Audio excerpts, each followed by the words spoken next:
না শাসক দলের নেতারা যে অভিযোগটা দেয় আমার নামে, ব্যাপারটা দেখুন, আমি কোনো হিংসায় জড়িত নয়, আমার নামে একাধিক মামলা দিয়ে দিয়েছে। আর যদি আমি বোমগুলি পিস্তল ছেলেদের হাতে তুলে দিই, তাহলে শাসক দলের নেতারা আমাকে ছেড়ে দিতে এতক্ষণ জেলের মধ্যে পড়ে রাখতে হবে। বিনা দোষে আমাকে 42 দিন জেল খাটিয়েছে, হাইকোর্টে আমাকে বিনা শর্তে আমাকে জামিন দিয়েছে। তাহলে এরা কি আমাকে ছেড়ে দিত? শুধুমাত্র আমাকে কালিমালিপ্ত করার জন্য এই করছে। এই প্রচেষ্টা কেন হচ্ছে? বিজেপির 77টা এমএলএ, তাদের কারোর বিরুদ্ধে দেখেছেন বলতে? আমার বিরুদ্ধে কেন বলার কারণ হচ্ছে, আমি প্রথম কথা হচ্ছে মুসলমান সমাজ থেকে উঠে এসেছি।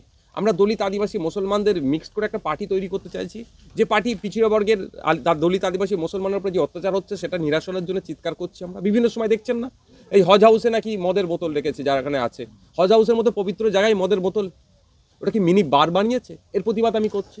এই কদিন আগে দেখলেন, এখন হবে 4 তারিখ থেকে শুনছি যে ওই মাধ্যমিক উচ্চ মাধ্যমিক আলিম ফাজিল যারা দিচ্ছে তাদেরও আবার স্পোর্টস অ্যানুয়াল স্পোর্টস হচ্ছে রাজ্য স্তরে। দেখুন, মাদ্রাসার পরীক্ষা 10 তারিখ থেকে, আর 4 তারিখে তার খেলা হচ্ছে, 3 তারিখে রিপোর্টিং।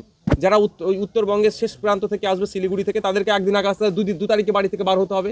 এই যে ছেলেগুলোর উপরে প্রভাব পড়ছে, তারা পড়াশোনা করবে না খেলাধুলা করবে? আর যদি খেলাধুলা না মানে চিন্তা ভাবনা নেই, তাহলে পরীক্ষাটা খারাপ করে দেবে। এই যে অন্যায়গুলোর বিরুদ্ধে আমি কথা বলছি। এই এতে আপনার ওই বঙ্গে পুলিশ পিটিয়ে মেরে দিল, এনকাউন্টার করলো, আমি ভুয়ো এনকাউন্টার মনে করছি, আমি এনকাউন্টারটাকে ভুয়ো মনে করছি। এর বিরুদ্ধে আমি কথা বলছি। এই যে মুসলিম সমাজ দলিত আদিবাসীদের উপরে যে অত্যাচার হচ্ছে, অঘরপুরে, পুরুলিয়ার অঘরপুরে আদিবাসী দলিতদের উপর অত্যাচার হচ্ছিল, ওখানে আমি পৌঁছে যাওয়ার চেষ্টা করছিলাম। যেখানে দলিতদের উপর অত্যাচার হচ্ছে, যেখানে মুসলমানের উপর অত্যাচার হচ্ছে, সেগুলোকে বিরুদ্ধে আমি যখনই কথা বলছি, আমাকে আটকাতে হবে। আমাকে তো এমনিভাবে আটকাচ্ছে না, লোভ দেখিয়ে প্রথম চেষ্টা করে, তারপরে করে কি মিথ্যা মামলা দিয়ে, দুটোতেই আমার কাছে হেরে গিয়েছে। এরপরে অপশন ওদের কি, আমাকে কালিমালিপ্ত করা। এটা ছাড়ার কোনো জায়গা নেই, সেই করার চেষ্টা হচ্ছে। বাংলার জনগণ, ভাঙড়ের জনগণ বুঝতে পারছে তাদের বিধায়ক কতটা মানুষের জন্য লড়াই করছে। ভাঙড়ে তৃণমূলের নেতারা হুমকি দিচ্ছে যে আইএসএফ করলে আমাদের ঘর নেবে, আর আইএসএফ করলে তাদেরকে বোঝাপড়া হবে রাতের অন্ধকারে। কি বলবেন? দেখুন, ব্যাপারটা হচ্ছে এই ধরনের অনেক হুমকি চুমকি অনেকদিন ধরে দিচ্ছে। বলেছিল নাকি চা খাওয়ার টেবিল পাততে পারবে না। তো ভোজিরাটে আমার ভাইরা তো আমাকে বলছে, ভাইজান একটুখানি বেশিক্ষণ বসে থেকে যেতে। আমি তোমাদের ব্যস্ততার জন্য এখানে চলে এলাম। অনেকে অনেক কথা বলছে। দেখুন, ঘরটা তৃণমূলের বাবাকালী সম্পত্তি নয়। যে আবাস যোজনার যে বাড়িটা আসছে, যে রাস্তাঘাট যেটা দেখছেন, যাই বলেন না কেন, এটা তৃণমূল বিজেপি কারো পৈতৃক সম্পত্তি নয়। আমাদেরই ট্যাক্সের টাকা দিয়ে আমরাই আমাদের পরিষেবা নিচ্ছি। যারা একটু বড় লোক তারা ট্যাক্স দিচ্ছে, যারা গরিব মানুষ তারা বেশি পরিষেবা নিচ্ছে হয়তো কিছু ক্ষেত্রে, কিন্তু সবাই আমরা পরিষেবা নিচ্ছি। বড় লোকও পরিষেবা নিচ্ছে, গরিব মানুষও পরিষেবা নিচ্ছে।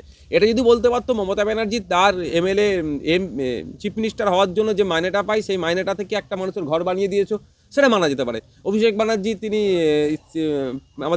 আমাদের রাজ্য থেকে একজন এমপি হয়ে গিয়েছেন, তার যে সাম্মানিক ভাতা মান্থলি যেটা পান, সেটা থেকে একজনের বাড়ি বানিয়ে দিয়েছে। তখন সে তৃণমূলের নেতারা বলতে পারে যে আমাদের এমপির তোমার সাম্মানিক ভাতা দিয়ে তোমাকে করলো, বাড়ি বানিয়ে দিল, আর তুমি আমাদের এমপির বিরুদ্ধে কথা বলছো, সেটা একটা বলার জায়গা থাকবে।